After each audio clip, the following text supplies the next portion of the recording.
You may know her as Davina from the TV show Transparent. Or if you're a Chicago theater fan, then you know her from years of award-winning performances at Steppenwolf. And how often do I get to say these two things in the same sentence? The Baton Club. My name is Elizabeth Alfano, host of the TV show, web series, and podcast, The Celebrity Dinner Party. Actress, singer, beauty pageant queen, drag queen, and tofu novice, Alexandra Billings joins me at my house for vegan food and a heart-to-heart about sexuality, gender, transitioning to transgender, and how great it would be if none of this mattered. So grab a snack and settle in. After a quick word about podcasts, I dish about what it means to be transgender and why we should care with the great Alexandra Billings.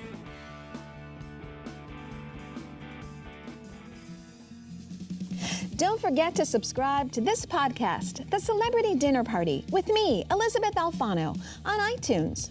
Just search for The Celebrity Dinner Party.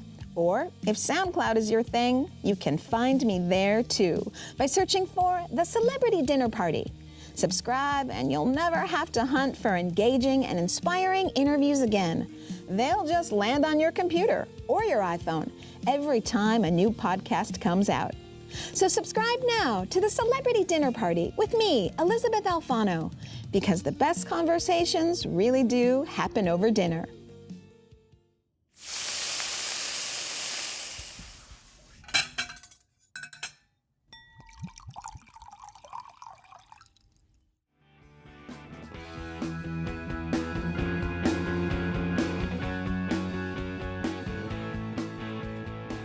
We are doing Facebook Live with the ever-fabulous Alexandra Billings, whom I'm going to call Alex. Yeah. And we've got some great food here today, and we're going to get into it, people. Not just the food, but we're going to talk about like how, what, why, where, and when. I think we all know fabulous Alexandra, all my Chicago peeps. We know her from Chicago theater. So Steppenwolf and the Court Theater and Chicago Shakes and Chopin Theater and About God, Face. what stuff you know. But of course, those of you who aren't from Chicago, we know her from Transparent. We also know her as the first transgender to play a transgender role. I am actually the second transgender person. I know. On your website, I know. Okay, no. It's a mistake. And what happened was, it's true. And what happened was, we thought that I was the first. So we had this big thing of, oh, she's the first, she's the first. Yeah, sure.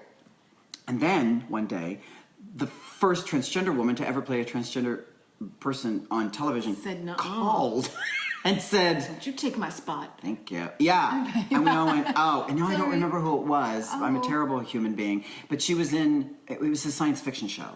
Oh, huh. And yeah, which was a long, long time ago, which is why I don't remember the name of it. No. Okay, so well, I'm the second. Well, which we're going to get into as to why this would be important. But even more than that, what we're really going to get into is I'm going to ask some very basic questions. So a lot of you out there, feel free to hit me up on Facebook Live, hit us up on Facebook and say like, oh, that's a stupid question. Or why aren't you asking this question? Or there are a gazillion questions out there, but I have some of the very basic ones.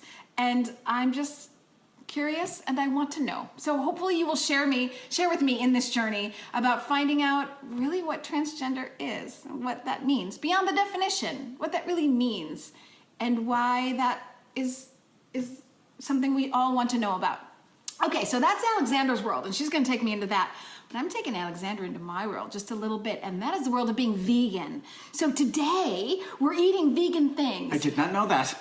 Really? Yes, we are. And I've seen on your website that you eat medium rare hamburgers. I do. Which we won't comment on that today. Okay. We'll just say that today's lunch is vegan. And usually, as you guys know, I cook myself because I'm Sicilian and that's important to me. But I was on a very late flight that was delayed a gazillion hours. I got back in the middle of the night from Chicago. So today, instead, I went to Yellow Fever. And what we're eating it's called the California Bowl.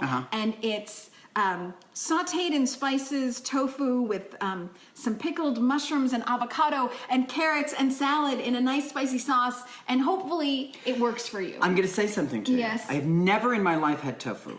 So don't tell me what tofu is or where it exists on the plate because I won't eat it. But now I'll just eat it. I've never in my life had it. Never. Why? I've never had tofu because it scares me.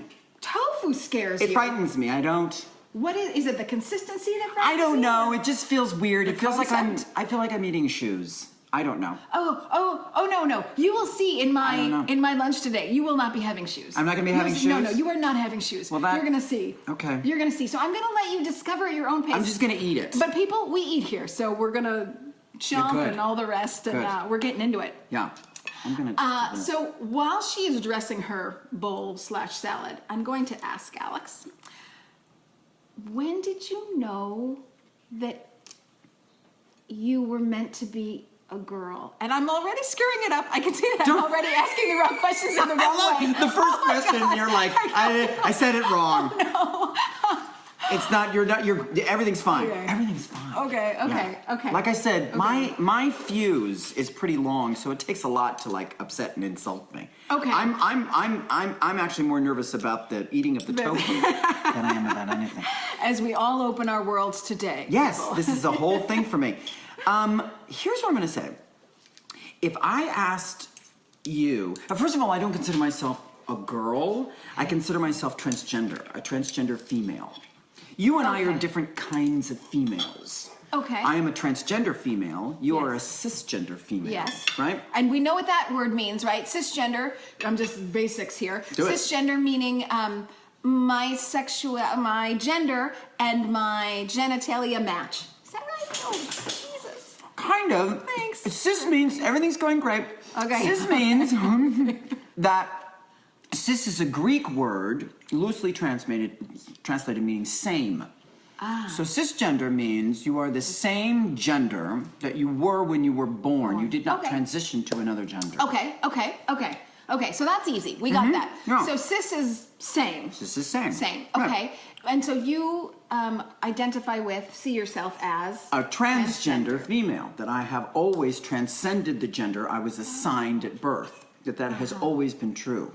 Okay. That it's not a choice, that it's a birthright, it's historic, it's genetic. Yes, and so that's a question we're going to get into for sure, because I think that's a common misconception, is that this isn't a choice, it's what you are, it's who you are. Correct. Okay, but then with that in mind, again, I'm so sorry for the basic clarifications. No, don't be.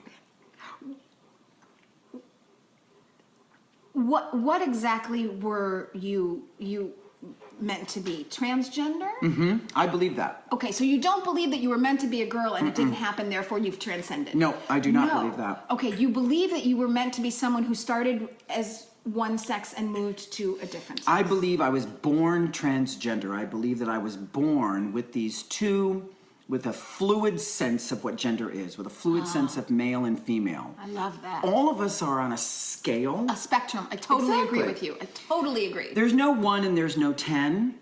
But only you know which number you fall into. Yes. And I really feel I am between a 4 and a 7, that I slide between these two things. How fun for you. I mean, your world is so big because it doesn't have to be one, it's not confined. You can pick and choose. That's right. Yeah.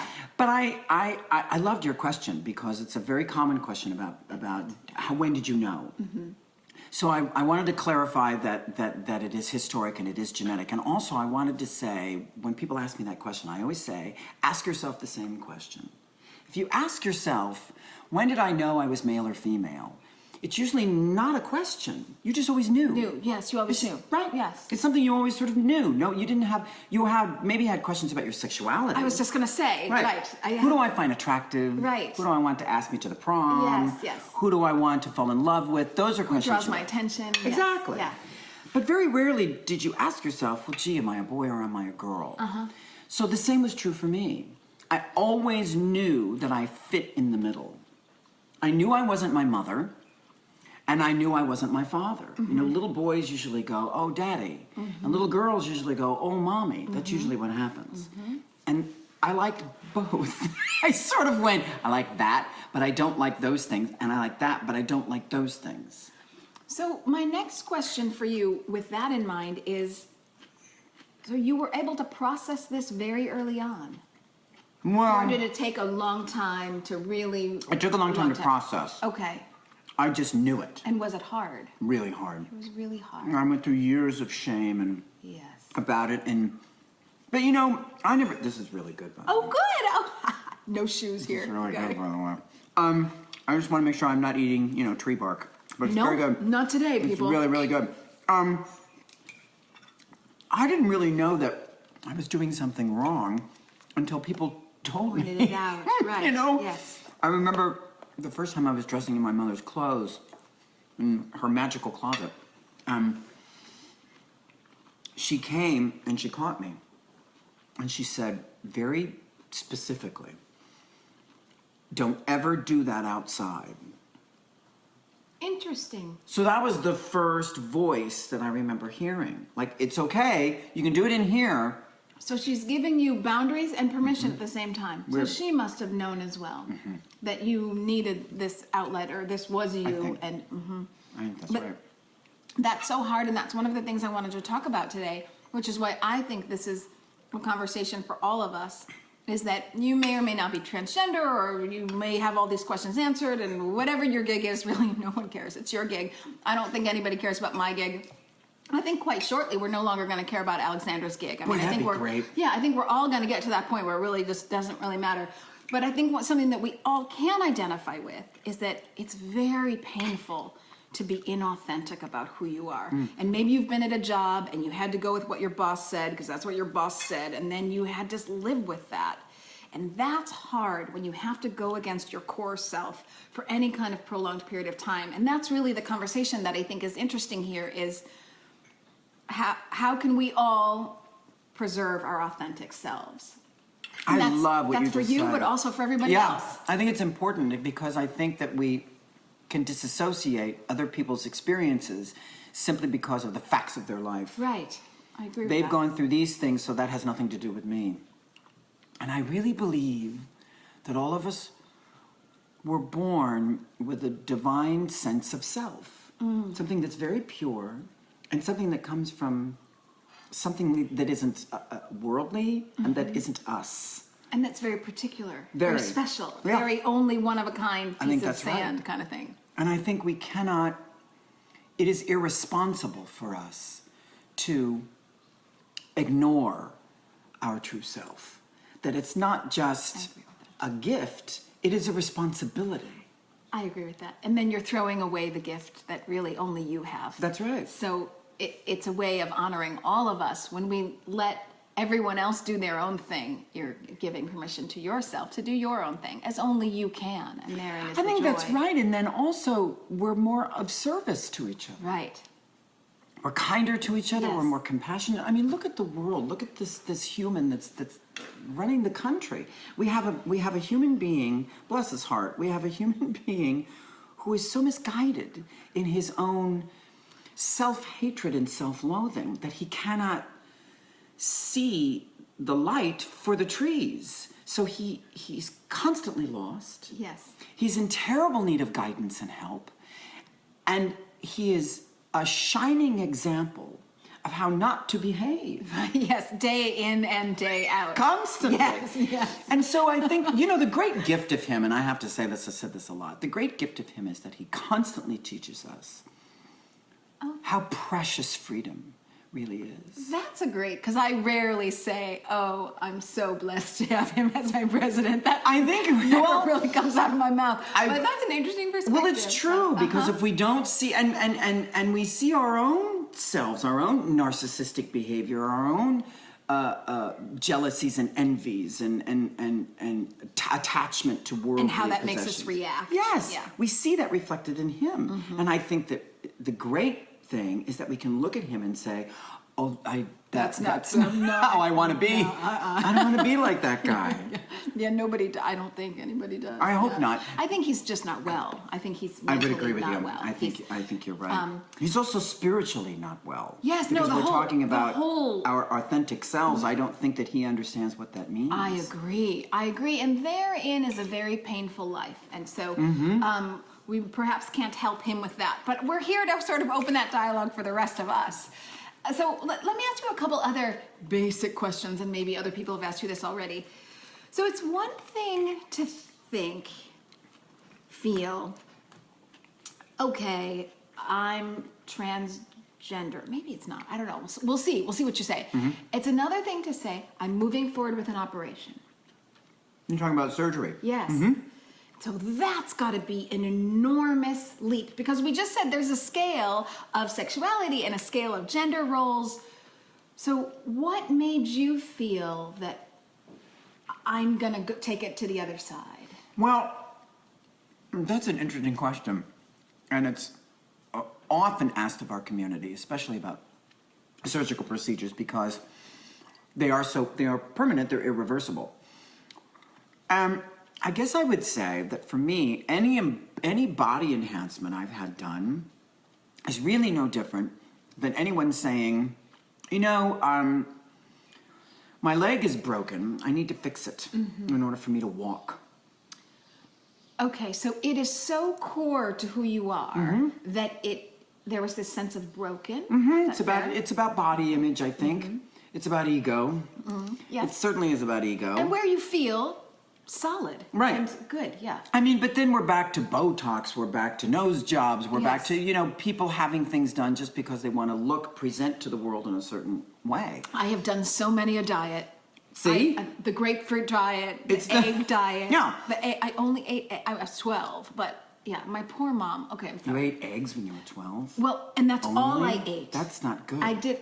Rocky was coming out at the time. I'm kind of dating myself. And Wow. he had those eggs and a thing. And my poor mom, she was like trying to sneak me things in my lunch bag. Yeah, You don't want to do that. No, we don't want to. No, and I know that now. I tortured Yeah. myself in so many ways. Well, this is interesting because we can suffer, especially the trans community, can suffer from body dysphoria, where we have too much surgery, you know, our lips or our... But you see I don't that think in, it's just the transgender I was going to say, world. you see that in Hollywood all the Yes, time. right. So, you know, I think, you know, the question about surgery is we draw a big circle around that. But I think the spotlight needs to be shown on not necessarily what we're doing, but how we're doing it. Are we being kind to ourselves? Are we setting an example for the youth? Just on Sunday, there was another murder of a trans person. This Sunday. This Sunday in Georgia, she was shot in the head. Oh, I saw this. Yes. And she was 17 years old, African American, and when they began to talk about her on the news, they misgendered her and called her him and he. So this is the problem. But how could they? Because she had already transgendered physically. So Transitioned, how could yes. I'm sorry. It's okay, How could but miss it? but because I believe it was purposeful. Oh, intentional. Absolutely, no question, absolutely. This is how she was born, so this is how we're going to. I see. And I see. so that's where the light really needs to be shown. It's less about what we're doing and more about how we're doing it. So how do we transition? Look at transition, if you can, in your own life, from being single to being married, from being childless to having children, from going to from high school to college. We all transition in From our being lives. brunette to going gray. And that was a See? hard transition, people. See, that's tough. All right. This is it what was I'm tough. talking about. Oh, I'm telling you, I suffered. See? I don't want to make light. Elson, now I'm all nervous. I don't want to make light of I like it. everyone's No, suffering. thank God. But it was hard on me. You guys See? know. You know what it's like. We have to look at, especially in our lives as transgender people, what we have to do, in my opinion, in order for us, because I'm not about assimilation. I don't want us to be the same. I like our individuality. But in order for us to educate each other, we've got to keep the door open to the similarities between us. Yes, and there are so many. Yeah. And this is why I think the conversation is important, because it transcends transgender issues, it's race issues, it's nationality issues, it's people have so much in common, and when they find that common ground, they're so much happier and they're so much more enlightened, and everything just goes better. And that's what we want, right? Let's get rid of grief and let's open ourselves to something better. Well, and I think also, I would agree with you, and I think also that, you know, when we were talking about the President of the United States, I think that Him again. important for us, I know, in order for us to behave better towards each other, the dialogue that we have with each other needs to be filled with commonality. Instead of, I live way over here and you live way over there, and we don't have anything in common, we couldn't possibly understand each other. And you would really expect that from somebody whose job it is to do that. Right. It's his job to bring people together, because there's one nation here. So let's have, it's exactly what you're doing here, bringing me into your home And making me eat vegan. And making me eat vegan. And having conversations. This is what needs to happen. Yes. This is where we discover what is true for both of us. That's right. It all comes together over food. I do believe that. How many transgender people do you know? Now, hold on, people. Hold on. I know... I'm going to use my vocabulary. I know one binary person. Sing. Nice.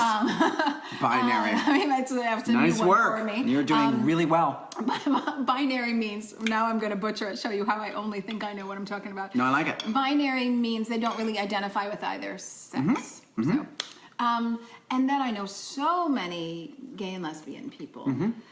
And I, from Chicago, live right in the city, so I feel that I am exposed to, see, encounter on the street, but I don't know them personally, transgender people. And recently I was at a party. Do you know Art Smith?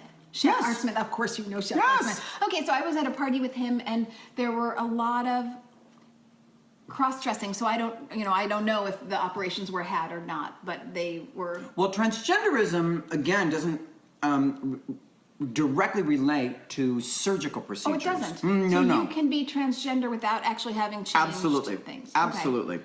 The transgender, the word now is really a large umbrella. Good.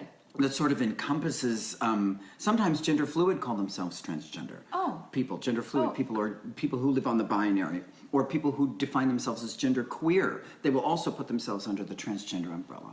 So people who... What's gender queer? Gender queer is another term for fluidity. Okay.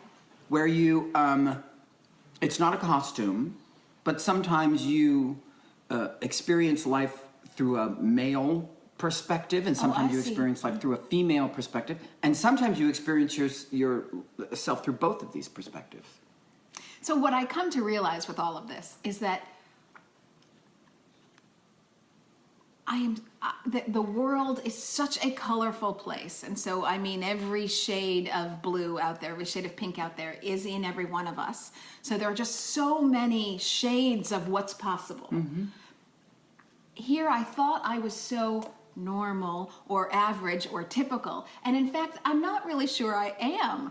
I think it's quite the opposite, because everyone is a shade of some form of some like or dislike, or Yeah. I guess it's not a choice. It is who they are. So every gender and sexuality, there's so many shades out there, so many ice cream flavors, that I am just not. I sort of thought the world was strawberry, vanilla, chocolate, and since there are 18 gazillion thousand flavors, I am just part of the Seurat kind of painting with all the dots. That's Anyway, right. That's I'm right. just babbling no end. Okay, wait. lovely. I have more questions for you, because You do? you're willing to tell me them. Okay. So I just saw Alexandra in a great play in Los Angeles, and I think it's going to go around the country. I know you're maybe still working on that, but it's called She and Me. She /HE and Me. So talking about how you were Scott, which is the name you were given at birth, and making that transition with your parents and working it through your life and your mind and just kind of coming to terms with it yourself. Give or take. And I highly recommend it when it comes to your town. Go see it. Do you have any plans for other cities? Plug it if you can. That makes me tired. Oh, really? Okay. Just thinking about it. Okay, well, It makes me let's want not to put do my that. feet up Okay. and swim in a pool. Okay, so it won't be coming soon. But But we're it's coming coming. soon. It's coming. You know, I'm sure we'll tour it. I'm sure that will happen. I'm pooped. So in this play, you made reference to, but you didn't dig deep, but you made reference to, first of all, a bit of this self-loathing that happens, because you probably wanted your life to be easy. You didn't set out to be a trendsetter. So there's that, but also that you wrestle with both identities. You almost speak to Scott from a female perspective, and Scott speaks to you. I mean, it's, you've got these voices in your head, and you're trying to find harmony and peace.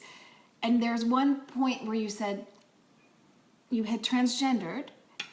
Help me, God. You had transitioned, and there was an inkling of, do I have regret? Not full on regret, but there was, and I wondered at the time when I saw the play, if you were experiencing the sense of loss. Oh, very much. And so you had said unbelievably perceptive of you. goodbye to yourself. Unbelievably perceptive. Yeah. That's exactly right. There is a sense. It's really amazing what you just said. There is a sense of loss that I felt, and probably still feel, and strangely, a sense of marriage, a sense of coming together. Very much so. But that loss, I think, it can be equated with learned behavior, because I was taught my whole life, you have to behave like this, don't behave like that. Yes. So that became the norm for me, Yes. is hiding and secrets and shame and don't be that way and pretend to be this, it goes back to being authentic and true to who you are and our divine self. It never made any sense to me.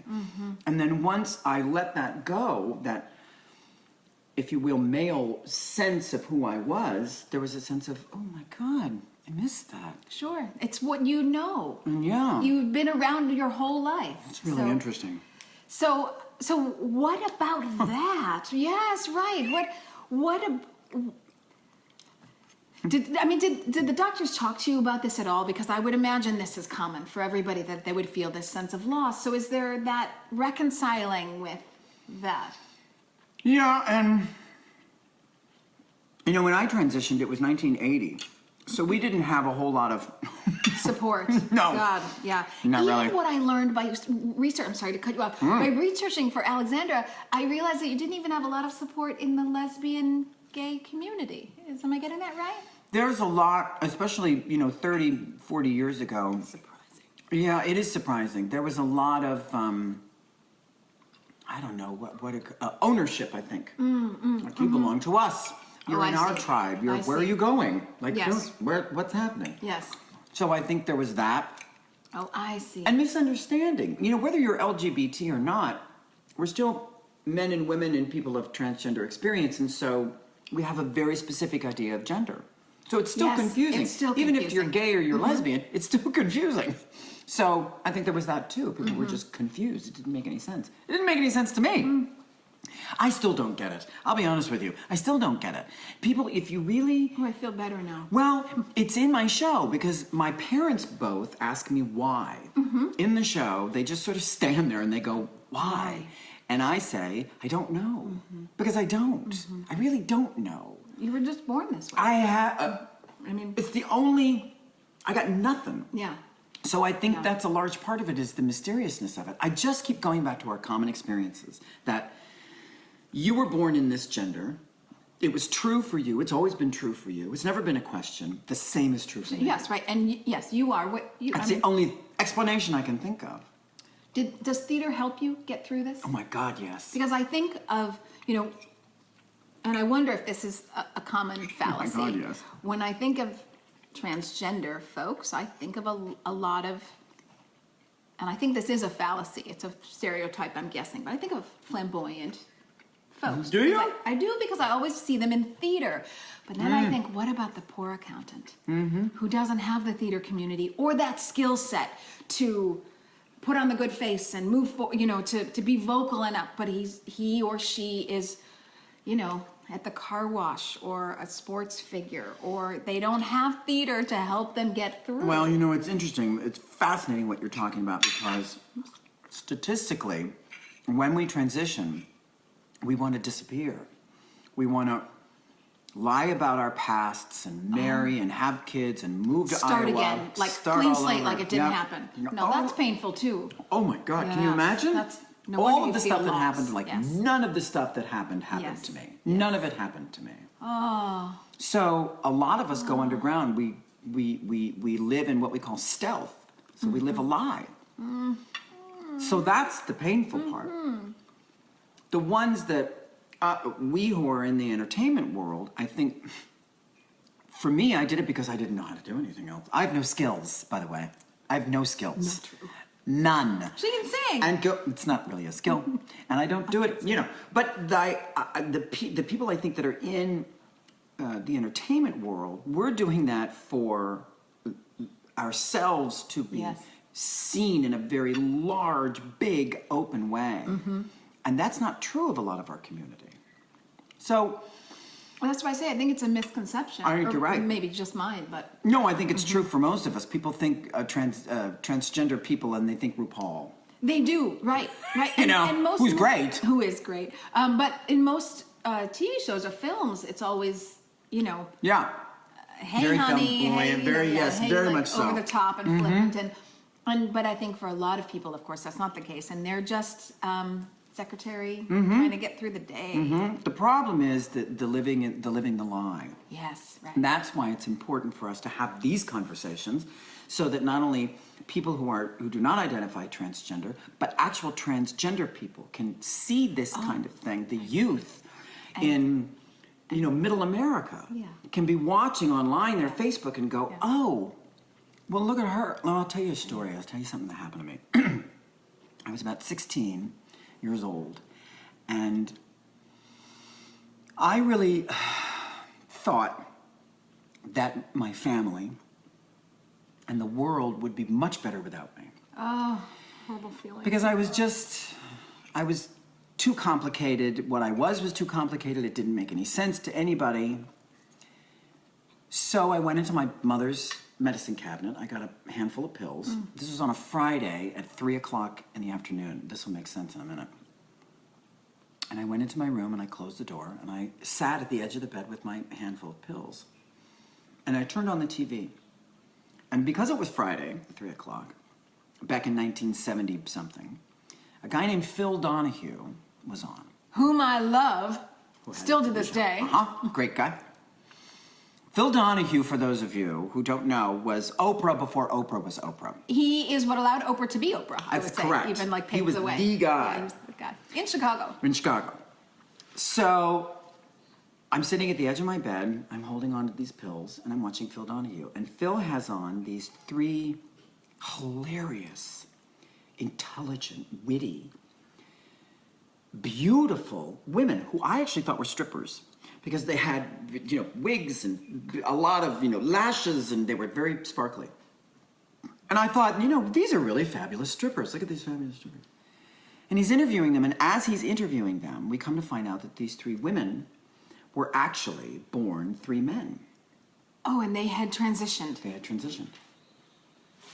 And I sat at the edge of the bed, and I had these pills, and I looked at the television, and I said, It's possible. there I am. That's great. To see yourself, to have a beacon.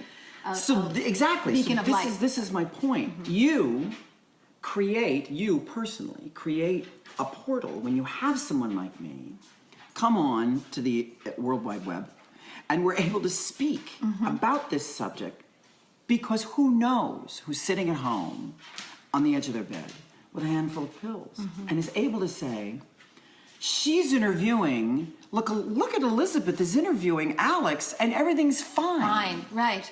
Over some tofu, no Over less. tofu. My God. Which does not taste like shoes. Yay! Can I say that? There's been success It does today. not taste like shoes. It's actually really good. Well, this is what I'm hoping for, too, is that this kind of normal dialogue then can be repeated out there with a bunch of people from Ohio and Indiana and anywhere as possible. All over the world. All over the world, because it's not that strange. That's right. Really, when you come down to it, it's not that strange. Isn't that nice? Right? We're just having a normal What's strange is that conversation. I'm eating tofu. That's strange. Oh, I can't wait for you to tell people that That's- you now like that's- tofu, potentially. I do. You potentially like tofu. I don't know See which one is the progress? tofu, so I'm going to keep eating it, but don't tell me. I won't tell you. Okay. I'll tell you later. when At it's the gone. end, tell me. Okay, so I've got more big questions. Any other big fallacies about transgender? Or sort of the flip side of that question, what's the one thing you really want people to know that they don't know? Or 2 or 3 things. I think it really goes hand in hand with what we were talking about. That transgender people are people that I just had 3 auditions for 3 great Nice. things. Well, kind of.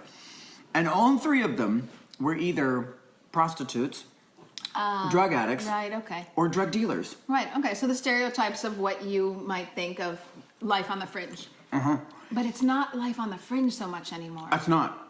I think that's one of the things. And I'm not saying that those 3 things are not in my past. What I'm saying is the scale is tipped in entertainment.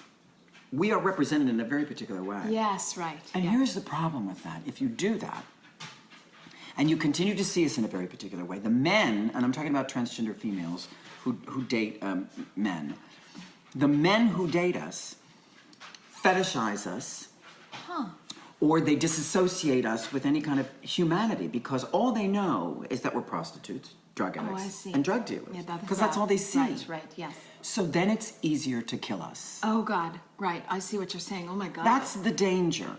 And you feel that that's a prevalent danger. I absolutely feel it's prevalent.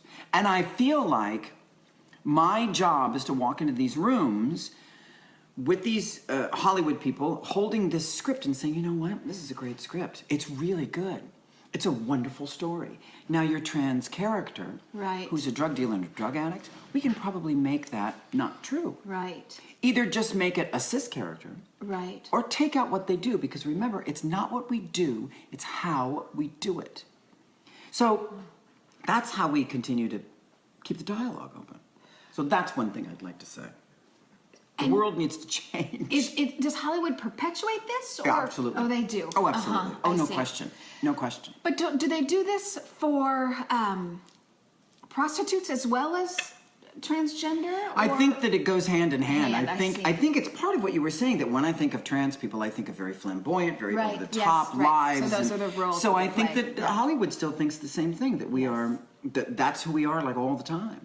Well, it's funny because whenever I am back in Chicago, my love of my life, hometown, and I'm just walking around, whatever, Clark, Broadway, Hollywood, whatever, and I see people who are transitioning, maybe physically, literally, or not, but they're in clothes and, you know, on high heels, and I just see them like walking to the bus and getting their groceries and, you know, carrying on like life is as we know it. Well, hopefully, like I said, I'm not much for assimilation, but I am for commonality. So hopefully what that does is you have the reaction that hopefully you did, which is, I see this person just having a great time. They're living in their joy. So I agree with that, and I'd like to take that even a step further. So here's where I'm going to get the negative comments on Facebook. It's not meant to be negative, but Oh my God. I would love that to be the case all the way around, because I've been at parties where I'm supposed to call someone they, and then I didn't call them they because I was staring at them and I naturally just said he or she or whatever. And then I got reprimanded, and I was like, okay, I know why you're reprimanding me, because you're wanting things to change, but it'd be so great if we could just like not, like all of us, like no one cares what my gender is, or you're like, I would love to like not care about gender. Oh my God, you sound like my wife. Oh, really? This is the exact same thing my wife said to me. I just want it to be, it's so much work. That's so, I just want it to be, she said the same thing. She keeps saying, can't we think of another word like shim?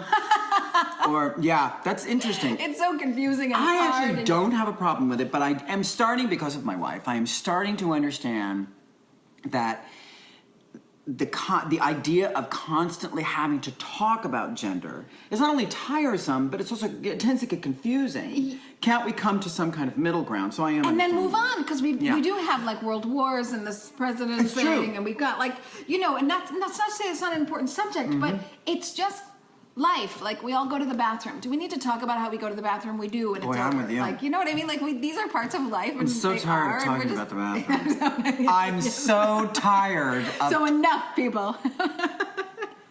Okay, I've got some more questions for you. Yeah. Now, this one, Yes. you talked about in your show quite a bit, and I mean, this show could go on forever with Alexandra, because there's so much to talk to her about, but you did have a life with drugs and prostitution, and we talk so much about championing your authentic place in life. So you transitioned and made your peace with that and your life around it.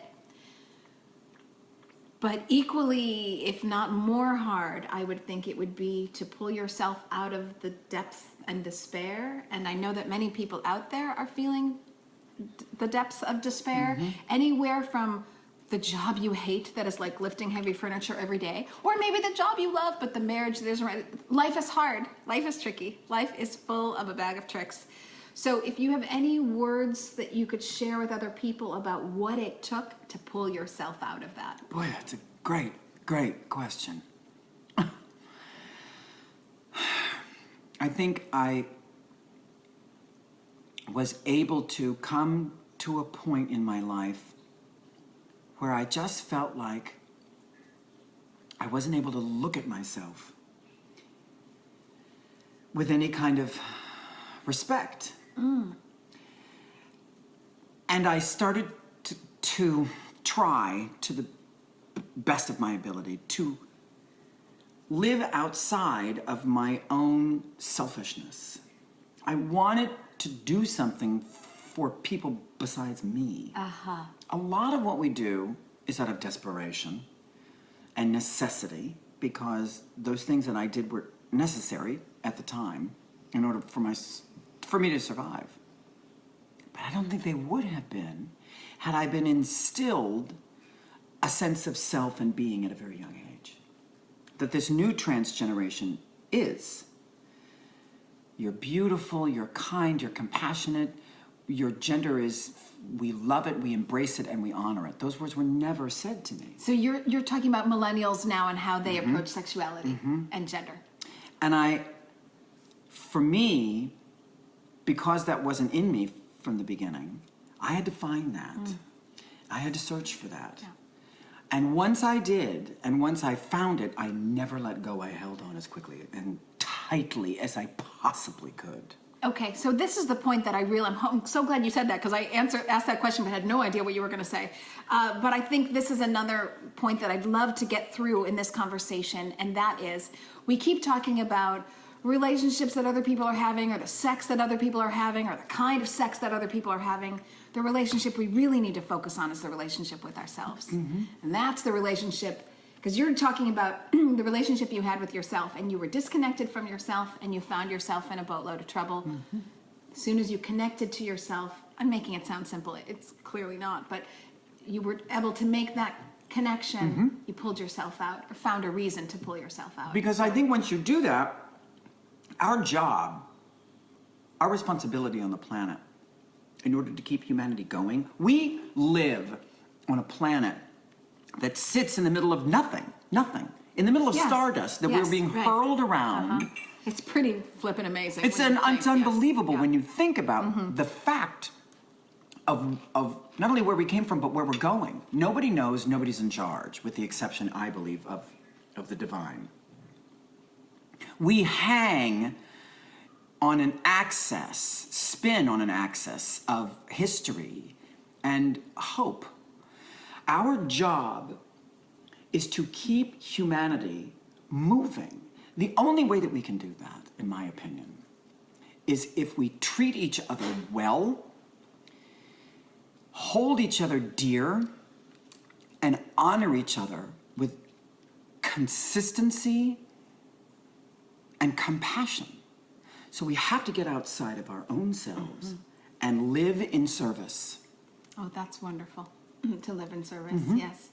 Yes, and again, it's that relationship you have with yourself. Once that relationship is fine, you can actually start helping other people. That's exactly right. And you can't, it's like the baby in the mask on the plane. You can't start helping other people until you take care of yourself first. And That's so right. if you could just take care of yourself first, we'd start doing a lot of the other healing that is so necessary. And as we see every day, it's becoming more and more necessary. We got to get right with us before we can get right with others.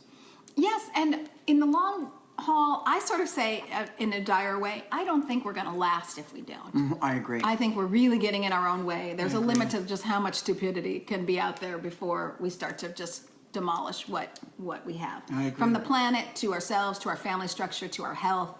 Look at what we're eating. I mean, this conversation is a large one. So, get on it, people. Like, we don't have And look a lot what I'm of eating. Okay, Tofu. a couple more questions. No. This is really good. That's super good. Can I say isn't that it? to you? I'm sorry I didn't cook it myself. I love your dog, and I love your tofu. Two things that I would have hated before I walked in this house. It's true, because on her website she says she's not a fan of big dogs, but you guys know I have And that is huge that dogs, dog's so- like a house. I know, It's like a small condo. He's so wonderful. The largest dog I've ever seen in my life. He's so beautiful. Okay, so it's kind of cool. It's very cool that we see millennials acting much differently than you ever had in the 70s towards gender fluidity, the whole thing. Talk to me a little bit about perseverance, because to make it through the 70s, to get to where we could have the education, which still needs to progress, but we've come so far with the education that millennials now can sort of say things like, oh, they, rather than he or she, or it's fluid, or it's genderqueer, or that people are just throwing around that, like, basically anything's possible, and that's fine. What did it take to get here? Well, I think that's all of us, you know? Group effort. Absolutely. I've been teaching. I'm a teacher at, a professor of theater arts at USC here in California, and I've been teaching now for 30 plus years. And when I was a young teacher, in my, early 30s, when I would walk in a room, the first issue was my transgenderism. Mm-hmm. We were talking about this earlier. Yes. And now, with this new generation, they couldn't care less. Mm-hmm. They couldn't care. They're much more interested in the show, in the TV show, than they are about anything else. Mm-hmm. It just doesn't matter to them. It's wonderful. So that to me says huge progress. Oh my God, this generation is the most imaginative, the kindest, the most compassionate, the quickest, the most inventive. Look what they've invented. Look what we're doing. Yes, they invented this. Yes. We didn't invent this. Thank you. Yeah, thanks guys. You're super smart. And so because they do that, they receive information in a very particular way. So much faster. So much faster. And they're so much more adaptable. Oh my God. They're really quick to change, and we've been very slow to change. It's and hard they're for very us. quick to adapt. It's hard for us. Yes. They did not put I keep going back to him, but they did not put Donald Trump in the presidency. They did not do that. We did. I'm just saying, pointing the finger. It's us. Yeah, dumb We as did it. rocks. Okay, so we don't, just things have got to change, people. Oh. From my perspective, you can shoot me down on that one too, but things have got to change. Well, you brought up the TV show, so what the heck, people? Let's talk Transparent for just a minute. Has that changed your life? Or Yes. Has that? Okay, how has Transparent changed your Oh my life? God. And is Jeffrey Tambor as great as he seems? Jeffrey Tambor And is Jill Soloway. Jill Soloway. Well, Jill and I met Chicago. Chicago? Mm-hmm. in Chicago when she was at the Annoyance Theater. Oh, the annoyance. You know what I'm talking about. I sure do. And I was at a theater called the Torso Theater. No, which that is one I down don't in- know. Well, because 5 people went. Okay. But it was on Diversey and Clark. Right With a there. drink- above a pizza shop. In the hood. She was doing a show called Co-Ed Prison Sluts. Now this show I remember, I saw Co-Ed Prison Sluts, so I must have been at the Torso. Because I saw Co-Ed Prison No, Sluts. that was at the Annoyance. Oh, okay. Because Jill was doing that one. And Okay. I was doing a show called Cannibal Cheerleaders on Crack. I wanted to see that. That was at Torso Theater. That was a big hit, I gotta say. It was a huge hit. Big It hit. was. Yeah. So we were both in these shows that ran for years and years and years. And one day, I got a call. Oh Voicemail. my God. I do that all the time. Did you guys realize what happened? I got a call during Facebook Live and I fixed it. we're we're still here. I know. Oh my God. So did you catch what happened? We're back at the Annoyance Theater. Yeah. And Jill Soloway. Yeah. Okay. So Jill Soloway's doing Co-Ed Prison Sluts, and I'm doing Cannibal Cheerleaders on Crack. You see And I the get a call. affinity there. Yeah. You see why they like it. Exactly. And I get a call, and Susan Messing, who's a great teacher and a wonderful actress. So I love Susan Messing. I've interviewed her a bunch of times. Have you? Oh, yes. Oh, I'll send you the clips. Please? Oh, Susan. In fact, I should She's- have invited her to this. Well, she's thing. really the reason that Jill and I know each other, because Oh, I she love left her. the show for about a week, and Mick Napier, who runs The Annoyance. called me and said, Alex, can you step into Co-Ed Prison Sluts? And I said, I can't. I'm in Cannibal Cheerleaders. And he goes, I know that. However, Cannibal Cheerleaders starts at 11. And Co-Ed Prison Sluts starts at 9. And so if you do this, we'll put you in a cab and you can run across town and make it to your show. So that's what I did for 2 weeks. Wow. And that's how Jill and I met. And then Jill and Faith Soloway, who's Jill's sister, their parent began to transition. Right. And out of the blue, years later, I got this message on the Facebook from Faith that said, our parent is transitioning and we need help. We don't know what to do. Can you help us? So we talked back and forth. And then about 6 months later, she wrote me again and she said, so we decided to make a TV show I love it. out of my parent who's transitioning. And there's a role in it. What we'd like you to audition for. It's the role of the best friend. Will you come and audition for it? It's being done at Amazon. And at the time, I was like, you mean the place that sells books? Like, I was like, who's going to see that? But I thought, what the heck? Yeah, it's the Soloway sisters. And then we went down, I auditioned, I got it, and I cannot believe what has happened. It has cannot believe impacted it. the world, I think, so much on this particular conversation. I just so many dialogues It's bizarre. around the world would not be possible if that television show weren't there. It's bizarre, and we've been to the Golden Globes, we've been to the Emmys, we've been to like And 3 winning. times. Yes, we've been right. to the Yes. frickin' what is happening? Yes. It makes no sense. Yeah, that's wonderful. Because I keep going back to Well, the writing's good, the acting's good. You know, even you know, subject matter aside, you've got goodness. all the great bones. Thank goodness. And Amazon, thanks Amazon. And for Amazon. great, you Who know, knew from promotion selling and books. distribution, and yeah. I keep going back to when I was diagnosed with AIDS, and this was at a time when there was no medication except ACT, and there was really nothing anybody could do. You went home and you died. So every time something like this happens, I sit in a grateful place that bathes me in reminder. I remember and I say to myself, Alex, if this ends tomorrow, that's not the gift. Stay present in the acceptance of your gratefulness. It's funny, you're leading me to my next question. All right? We should get was- rid of this too. Wait, watch. Do we know how? Yeah, watch. Pink. How fabulous am I? How proud of you? Aren't you proud of me? That is so See? much better than being transgender. I'm Like, not- the fact that you know what to do on Facebook is so much better. Because I love the live thing. I actually do the It is live a thing live a thing, lot. super fun. And so when I've learned how when things pop up, you just go, "Ka-chow," and it goes, Ka-chow. Exactly what I do. Ka-chow. Okay. I'm going to eat more tofu. I do eat it. So every Wednesday I do, but I didn't do it this Wednesday because I knew that I'd be talking to Alex. But every Wednesday I do something really easy, simple, Facebook Live from my kitchen. I make my favorite vegan recipe. And I think, well, what the heck? I'm 50. And if there's any benefit to getting old, because there's not a lot of benefits, but there are some. And one of the benefits is you kind of learned a lot by now. Or sometimes you forget what you learned. You have to relearn it because you're a little bit dopey like me. But you know, you've been through the ropes. And so every Wednesday I do food for thought, life lessons from my kitchen. I make my favorite vegan on Facebook Live. I make my favorite vegan recipe because everybody thinks like vegan, I could never do it. Oh my God, all this closed down like stuff. So I make some great, fabulous vegan food. And then I share my life lesson of the week, like whatever life has thrown me to remind me of a life lesson that Nice. I've learned over That's the years. amazing. So I was wondering if there's any life lesson you have that you always comes up and one of your very favorites that you've tried and true for you. I think it's a passage from Marianne Williamson, who's a great writer. Our deepest fear is not that we are inadequate. Our deepest fear is that we are powerful beyond measure. It is our light, not our darkness, that most surrounds us. We ask ourselves, who am I to be gorgeous, fabulous, brilliant, gifted? Actually, who are you not to be? You are a child of God. And playing small does not serve the world. There is nothing enlightened about shrinking, so other people won't feel insecure around you. I love that. We were born to make manifest the glory of God that is within us all. Don't waste your gifts, people. Don't waste your gifts. And you all have them. Okay, 2 quick questions and then we're gonna skedaddle and eat more food. Skedaddle. That is the greatest word.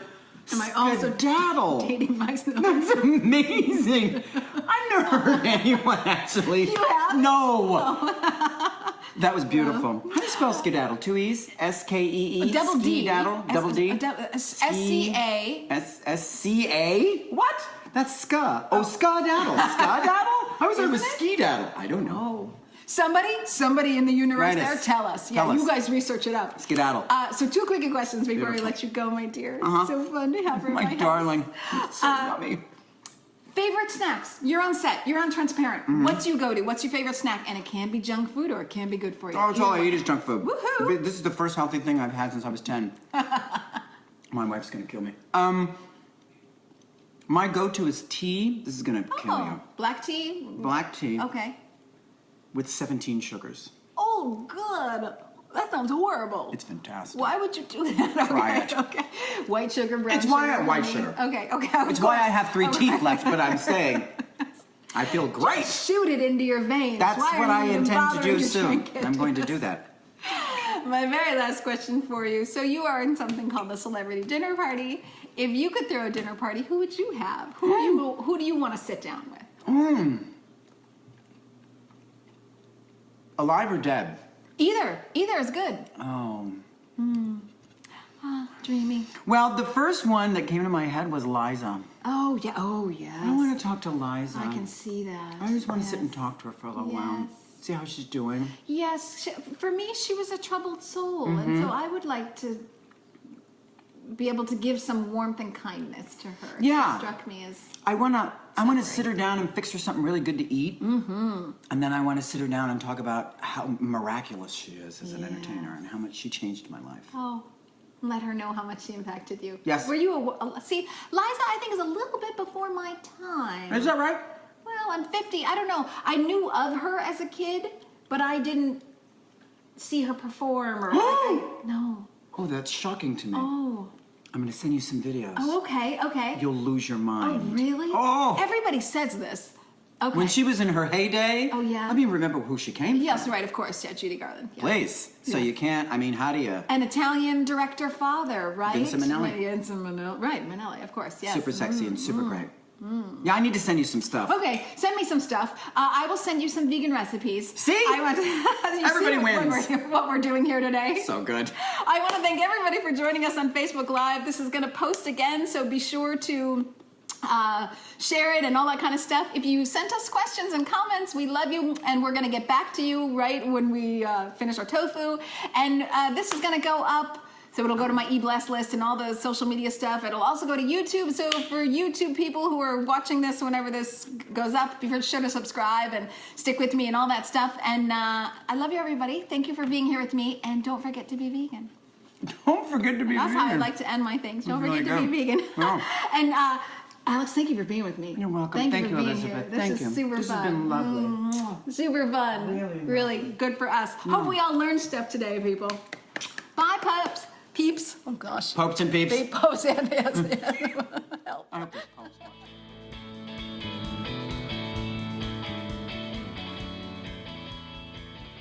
Thanks for joining in on The Celebrity Dinner Party with me, Elizabeth Alfano. To stay in the know, follow me on Twitter and on Instagram at DinnerPartyCHGO and on Facebook at Elizabeth Alfano and at The Dinner Party. To subscribe to this podcast, find me on iTunes by searching for The Celebrity Dinner Party. And if you want to send me an email about this podcast or anything else, you can find all my information at thedinnerparty.tv.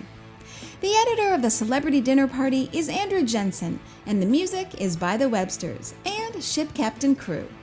Thanks for listening today, and join me on the next Celebrity Dinner Party, where the best conversations happen over dinner.